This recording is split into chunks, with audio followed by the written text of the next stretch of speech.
what happens when you look at a script for a film versus when you're reading Pinter?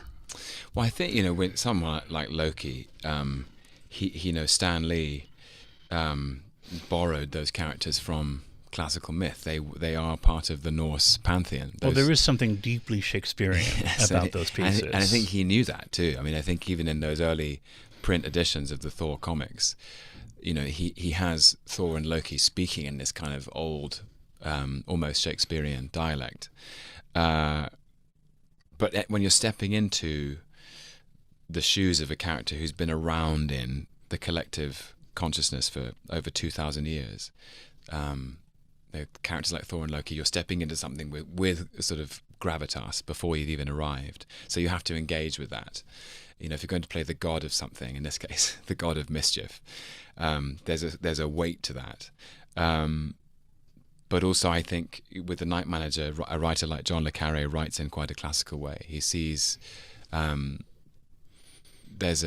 especially that particular character I played, that he has a kind of classical nobility to him, which is challenged time and time again. He'd be seduced by the dark side, and there is something classical about that. There's a war between the good and the bad within him. Those are parts of classical stories, being tempted by the other side. So maybe it's just the way I've read things. Maybe it's my background in it. How I was educated, the books, the things I studied, the books I read, my degree. I don't know. Have you started to? Actually, let me rephrase that. What is in your little mental catalog of characters you're hoping to play as you get older? Because there are a couple I'd love to see down the line, but I'd love to see you take on more of the American classical writers. I mean, obviously you've done Williams, but like, who are you? I mean, have you done much Ibsen? I haven't. No, these are also Ibsen, the great sort of Scandinavian writers. Strindberg, I think, wrote some extraordinary plays. And as you say, the great Americans, Miller. I've always been fascinated by Arthur Miller. I think I've had very profound experiences in the theatre watching other people in those plays. I'm always I feel very careful about. I feel quite lucky to have done what I've done, so I never want to jinx it by writing the wish list too loudly.